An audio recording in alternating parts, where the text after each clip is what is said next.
Hey everybody here, this is TCG Productions and we're back with yet another video. So today, if you've been watching some of the videos that have been getting uploaded recently, you can tell that I've been making some pretty serious changes to a number of the systems here in the tech room.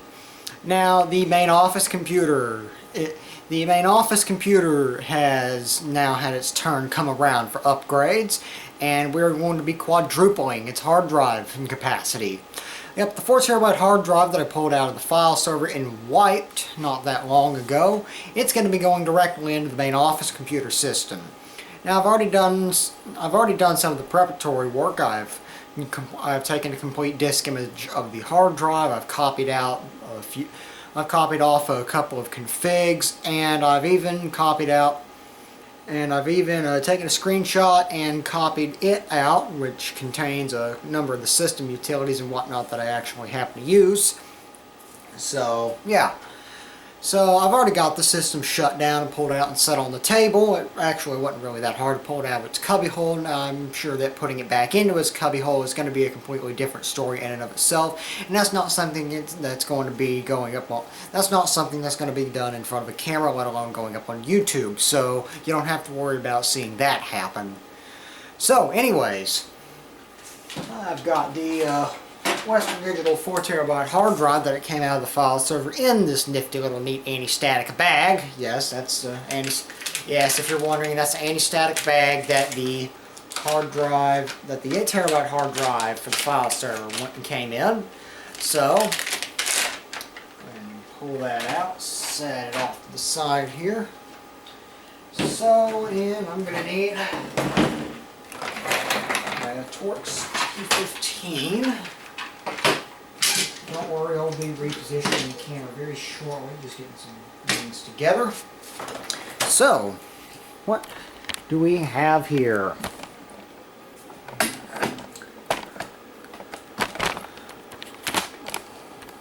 So, this is the Tech Room main office computer. It is an HP Pavilion 700, I think.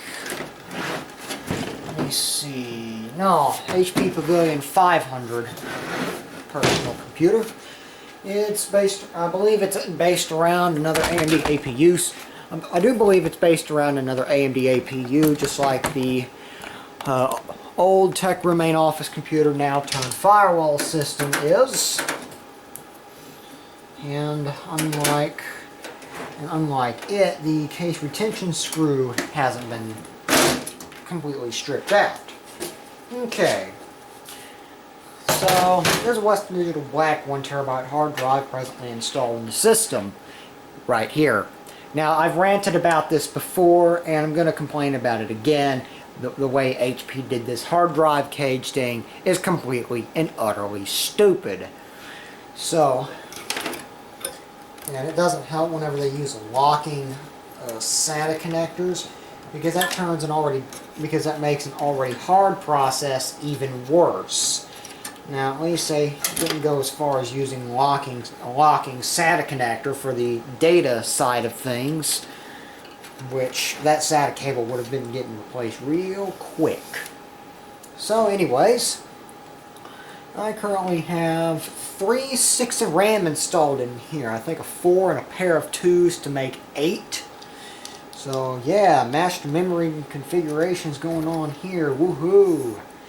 It has 4 PCI and PCI Express expansion slots, 3 of them being PCIe X1, and the 4th one being a full-size PCIe X16 slot. Now there is basically nothing to physically installing another hard drive in this system. Basically unplug and remove the old one, then install and plug in the new one. So,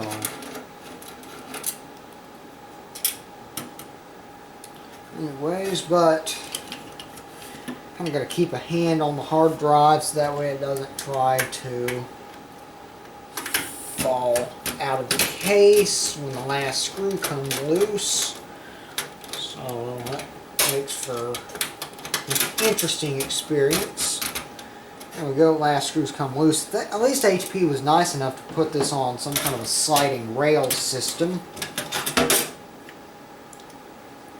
And let's see, is this hard drive well within warranty? Yeah, this hard drive's still well within warranty. It's got about a year and a half left. It's got about a year and a half left on its warranty, so this drive is actually going to remain safely off camera until. So this drive is going to remain safely off camera for now. I'll probably show it a bit later, but right now I don't want to expose. Right now at this very moment I'm not showing it on camera because I don't want to have to bother with trying to show the drive in a way that won't expose the serial number. Now, since these drives do install into the system completely and totally upside down, it's actually pretty easy to put drives in here without exposing their serial numbers. So I just went ahead and slipped in the 4 terabyte hard drive. Now this drive has already been wiped and everything. So go ahead and get the first screw in here. This drive doesn't exactly line up perfectly with the screw holes. You kind of gotta push it gotta give it a slight push for it to get the point. But once you get a couple of corner screws, you grab a hold. It's basically child's play from there.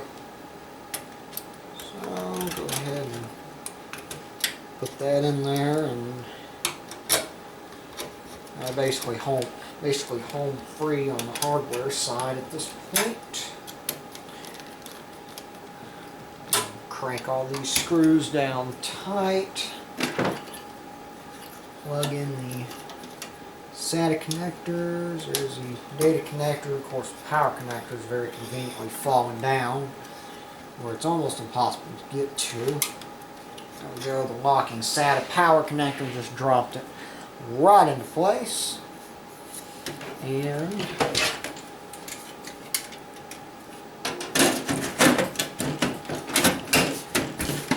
there we go. Now that the hard drive is installed, I'm going to go ahead and I'm not going to put the system back in its cubby hole just yet, because I don't want to have to wrestle this thing in and out of its cubby hole. I only want to wrestle this thing in and out of its cubby hole as many times as is absolutely necessary and no more. So go ahead and push that off the side there, and go ahead and cable up this system. So there's a 15-pin VGA. Now this system actually has some pretty decent connectivity on the back of it. It's got 4 USB 2.0 ports. It's got a Sony Philips digital interchange format or SPDIF connector on the back for optical audio, and it's got gigabit Ethernet. It actually has gigabit Ethernet on board. So no need for a network card. So that's where the PCIe network card came from. It was originally went to this system, and then it's been across 2 firewall systems since then. It's got 5.1 channel digital, it's got 5.1 channel audio, and it's got 2 USB 3s on the back. There's no FireWire port on these systems anymore, which I didn't expect there to be any. So anyways, go ahead and plug the power connector in. Ow. That was my foot meeting the tripod. Turn the monitor on, and go ahead and power this system up. Now with these later Unified Extensible Firmware Interface enabled HP BIOSes, are we going to get a screen or not?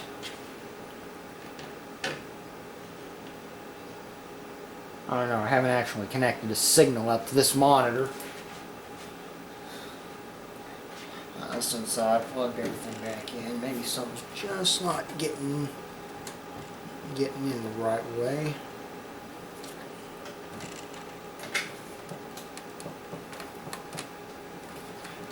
Or, who knows, maybe the system's being slightly cantankerous on us today.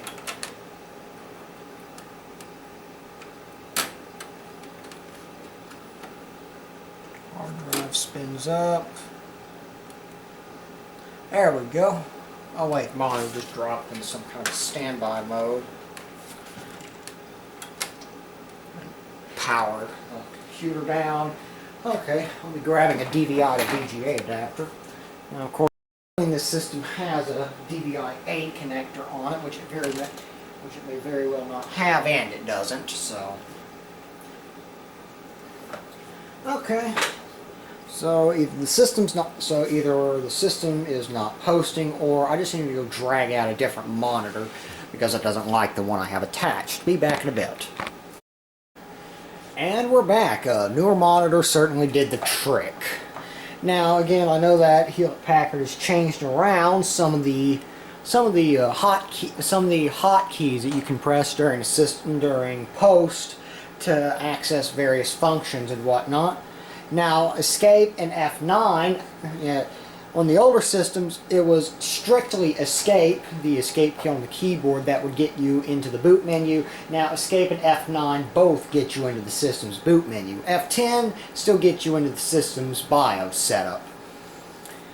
And, yeah, this has changed significantly. Yeah, I think I was watching some UXW build video yesterday or the other day, and he mentioned something about this style of setup utility. I think it was from Compaq. I have no idea, but we go ahead and look at our system information here. We can see, yep, AMD A8-6500 APU with Radeon graphics running at 3.5 gigahertz. You can also see the processor stepping, and the memory that's installed in the system. You can also see that I do need to drop the exposure on the camera a little bit, so that way that menu might appear to be a bit more legible. However, this camera display really doesn't lend itself to the cause very well.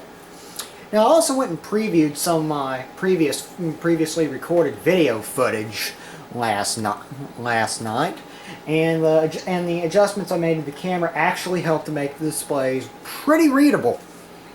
Now you can see that I definitely have 8 gigabytes of RAM installed in the system. So I have a 4 gig and a pair of 2 gigs installed. So press any key to continue. System BIOS and setup utility. 82 to 2013 Hewlett-Packard, 85 to 2013 American Megatrends. Time and date are set. Now the time is 6 hours fast because that's what the Greenwich Mean Time actually happens to be right now. That's actually what Linux is currently expecting the system time to be, and it'll actually use a configured time zone to calculate the actual system time. So if we go to storage configuration, we can see that our hard drive is most certainly detected. And size 4 terabytes, model is that, firmware, and I'll be blurring out the serial number so nobody can make false warranty claims against a drive. Now, I really don't care about the optical drive, but it too is detected. However, I don't think we'll be needing its services. Now, the boot order, I have the UEFI boot source is actually completely turned off. Now, USB floppy or CD. Yeah, I might turn on the USB hard drive as a UEFI boot source. That way I can boot Clonezilla in UEFI mode, since the later versions of Clonezilla certainly do support that. So go ahead and accept that. And I do have Secure Boot completely turned off on this system. Hardware power management, SATA power management. Go ahead and turn that off.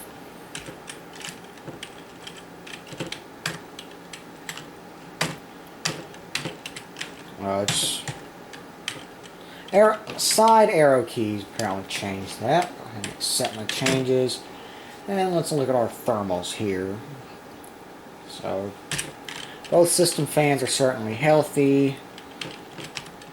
And the mark state power on. All real computers have that turned on. NIC PXE option ROM download, whatever that is. I think that's basically a really, really fancy term of saying network boot. So, go ahead and turn that off. I don't need network boot on this system.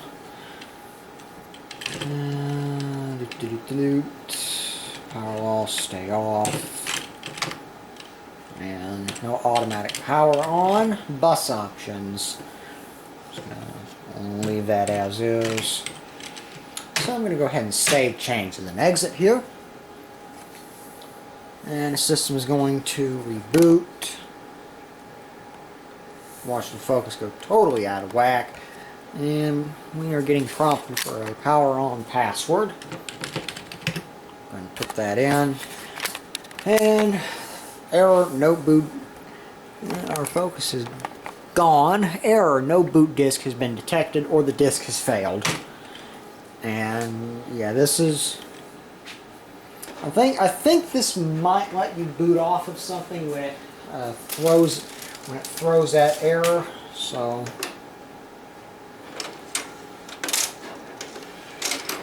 optical drive is nice and quiet, a little bit slow to respond, but yeah, this will let you boot off something even when it presents that message. And I don't want to boot off Kdenlive right now, so I'm actually going to go ahead and get my optical disc back. And let's try booting off something just to see what happens, even though the yeah, now we're getting all kinds of creative errors because I just took the optical disc out of the drive. Now, if you were booting off of a floppy drive, the floppy drive would sound like somebody was shredding it. So, yeah, turn that off. So, anyways, now that the hard drive is certainly present and accounted for, I'm going to go ahead and wrestle this system back into its cubbyhole, plug everything back in, and we'll be back probably in an hour because it can take a little bit to get this system wrestled in due to where it's positioned. So, anyways, be back in a little bit. Okay, everybody, we are back. So I've got the system actually shoved down in its cubbyhole, and as you can see, it is currently plugged in and powered on, and is currently in the system setup. I dropped it into system setup so that way I can set up some parameters, some manual adjustment parameters on the camera. And right now the monitor is actually a little bit tilted, and I think I need to adjust the exposure just a smidgen. Now this monitor is CCFL backlit, so yeah, that's the wrong white balance for this monitor. Of course, it makes the entire rest of the room look like it has wrong white balance. But anyways, I have the system nestled down in its cubbyhole. Everything's plugged in.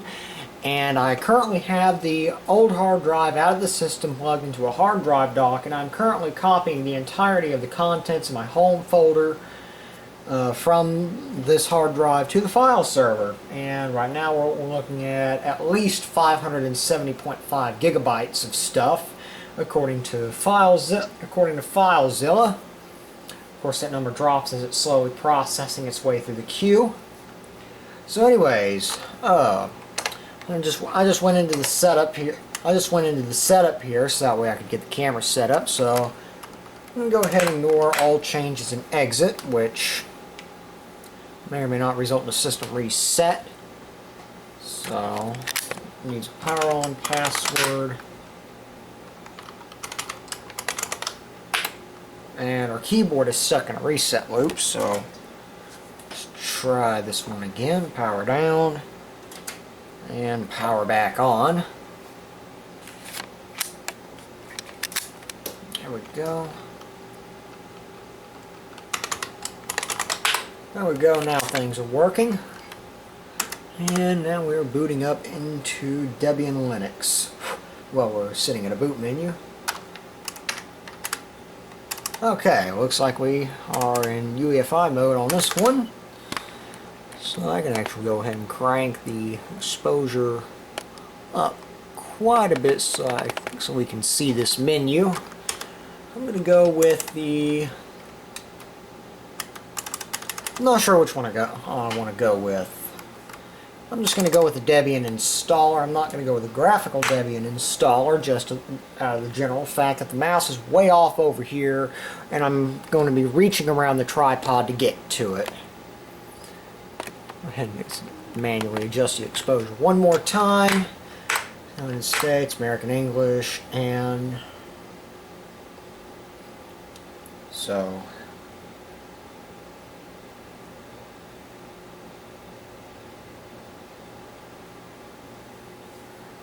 Now, I'm not entirely sure what it's going to do in terms of IPv6 auto config. It might very well and truly hang there. So, this is an older Debian 11.1 image, so...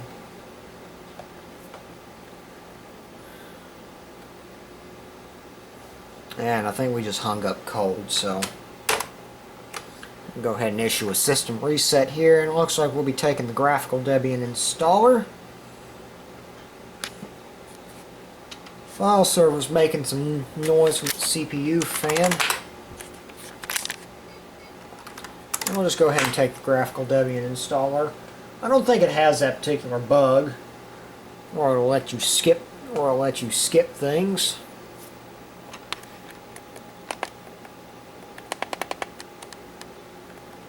Probably bump that up a tad. Okay, English, United States, American English. I think you can use a keyboard with the. I think you can get basically all the way through setup in the graphical installer using strictly the keyboard.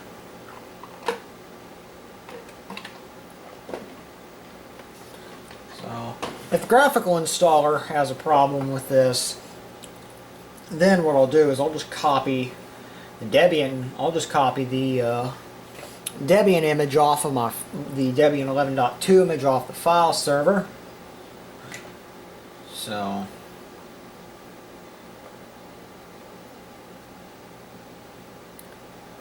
and it looks like we've hung up cold again. Okay. Yeah, I don't know what it is. I don't know what it is with this, but be back in a bit. Okay, everybody, we're back. I went and dropped the Debian 11.2 install media onto my flash drive. Took a little bit of time as I had to copy it down from the 4 terabyte drive over here that I'm presently copying contents of the home folder out at the moment. Right now, it's copying contents of an external hard drive that one of my clients had me get the data off of. An old Western Digital IDE. It was an old Western Digital IDE hard drive. Used a Tech Room Legacy Things system to make the transfer. Anyways, a little bit of a sidebar there. Anyways, so figured I'd go ahead and stop here. Figured I'd go ahead and turn the camera back on here. So the UEFI installer menu looks. The UEFI pre-boot menu does look a little bit different here. I'm going to go ahead and do an expert installation here. Go black box in the middle of the screen. There we go. Choose language. No additional languages. Configure the keyboard. Now I'm gonna not gonna be a whole lot of commentary here, other than adjusting the exposure down a bit. So you've already seen me go through this once. I'm just going to blaze through this with no commentary. So anyways, here we go.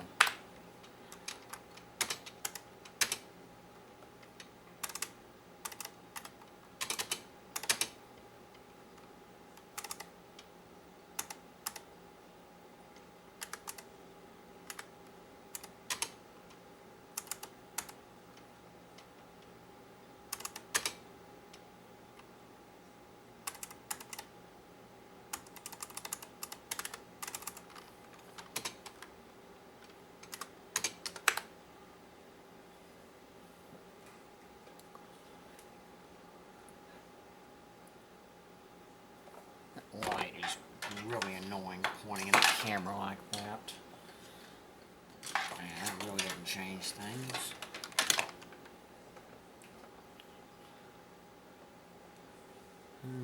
Exposure's still not how I would like it. Go. Protect network hardware. Configure the network. Auto configure networking, no.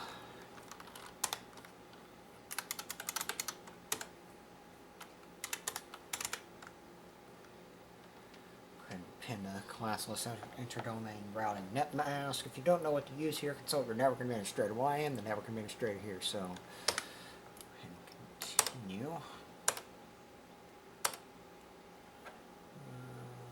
Gateway, no, point to point, yes. Make it 10, just on the safe side.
Six minus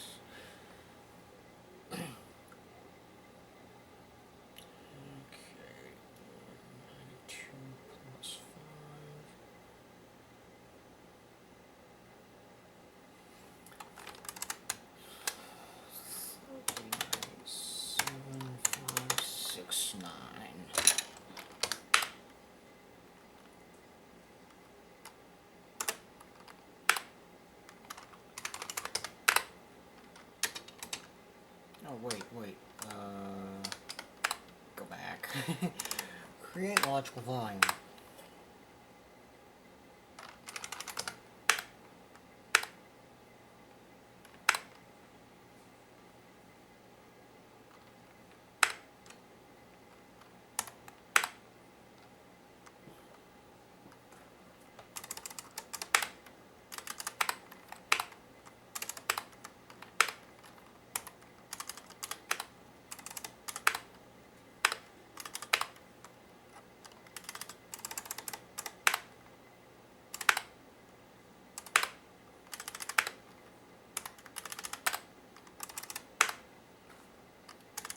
Terabyte ext4, 8.2 gig swap, 4 terabyte encryption.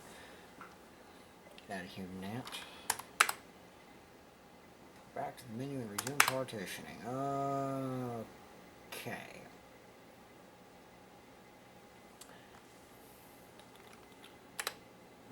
No EFI system partition was found. Go back to the menu and resume partitioning. Yes, please. Okay, ran into a little bit of a snag, so go ahead and request a system reset here.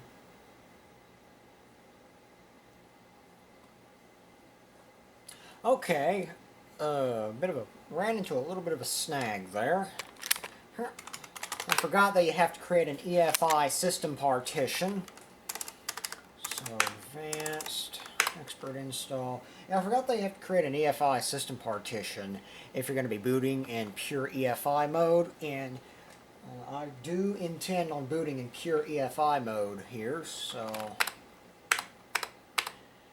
And this is actually the first installation I've done where I will be booting in pure EFI mode. Of course, I may or may not regret that later, so...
And here we go, creating,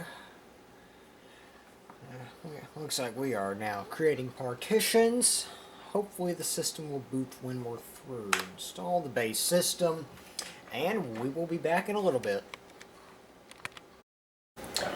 Okay, managed to make it through the installation just fine, and we have a promising sign out of the system, and that is a boot menu directly from the system's hard drive. So I'm going to go ahead and knock down the exposure a bit so we can read these options. We have Debian GNU Linux, advanced options for Debian GNU Linux, which takes us to a black and white menu and makes me adjust my exposure if I wanted to read that particular menu, but I don't, so I'm not going to. And then we have an option for system setup, which is unique to EFI, which is unique to installations that are configured to boot via EFI. If we take the system setup route, it actually reboots us, and it's demanding a power on password, and it actually goes ahead and triggers a startup menu for us, which is pretty handy. So I'm going to go ahead and hit continue startup here. Get a little bit of a pause on a black screen as it loads the boot menu. I can even turn on the num lock, which is wonderful, and we can go ahead and boot Debian Linux. Okay, now it wants a password. I'm pretty sure you can barely read that text.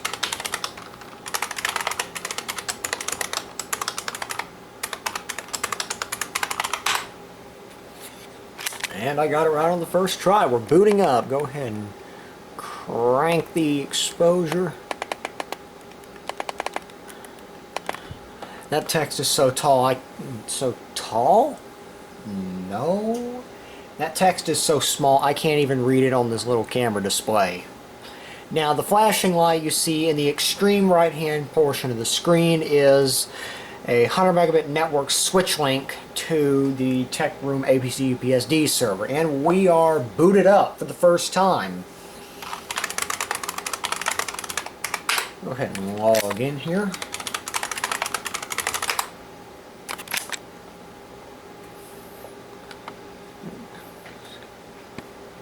So let's see what happens here. Okay, looks like I've got a pretty basic GUI initialized, and whenever I was given the prompt to install a desktop environment, the same prompt that I was given in the case of the file server system installation just the other day, instead of opting not,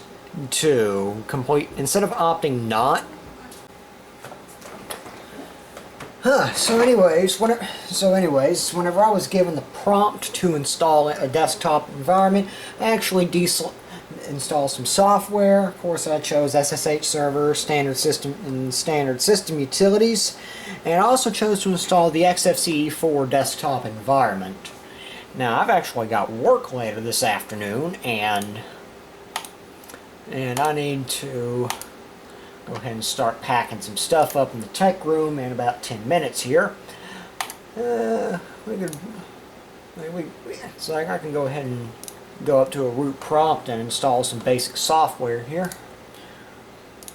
Go ahead and appearance and go ahead and crank the font size up so it's actually pretty legible in the camera. If I can kind of read it in the camera, then you can probably read it on your much bigger displays. I hope you're not watching this on a 2.1 inch display, because that would be a really crappy way to watch a video, wouldn't it? So anyways, get the usual thing going on here. Okay, so the first thing we can do is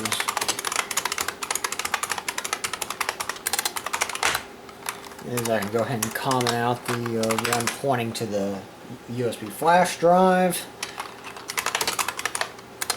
apt update, and pull a few things down. All packages are up to date as it should be for a network installation of Debian 11.11.2.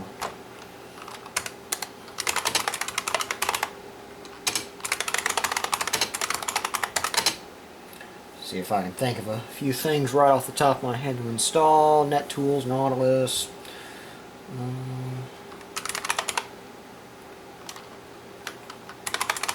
Smart Bond Tools.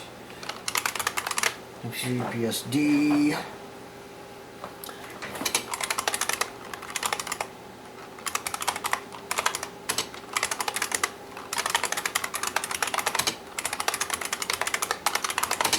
A few GNOME things.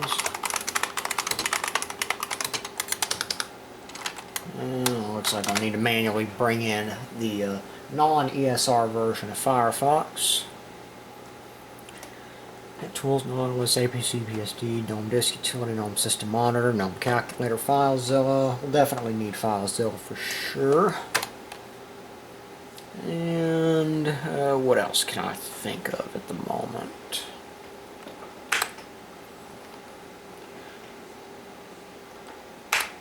And go ahead and install that. We'll definitely need FileZilla to get into the file server and get some stuff out of there. And I also need to I'm also installing Nautilus because it's my preferred default file manager. A whole lot better than Thunar. And another thing I'm going to be changing right now, panel preferences, items, this applications menu is going goodbye. Thank you very much. Go ahead and add whisker menu, wrong button, and stick a whisker menu on there. Send that all the way up top.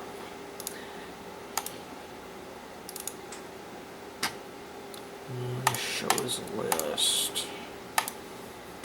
Position commands next to search entry. And position. There we go.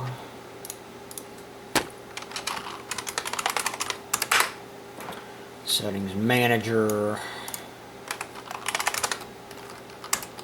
Window manager. Keyboard focus, focus follows mouse, no raise on focus, and that just makes the system, that just made the system 100,000 times less annoying to use.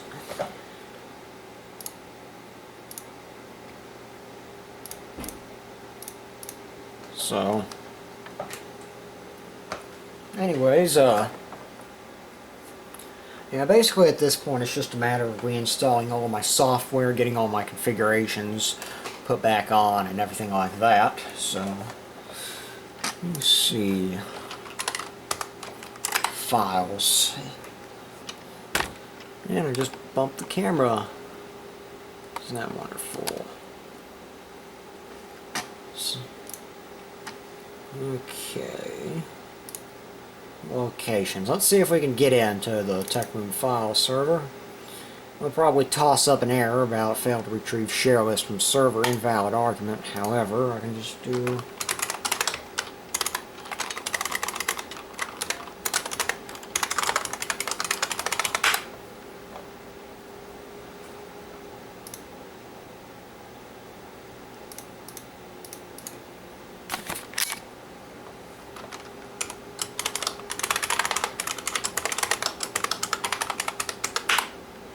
and then it says failed to mount Windows share, no such file or directory. So yeah, that's going to need a little bit more investigation on the part of the file server. So anyways, I think this is where I'm going to end the video, and I'm probably just going to give a footnote after that I'll record after I get done setting everything up and getting everything put back the way I want it to be. So anyways, go ahead and adjust things back here.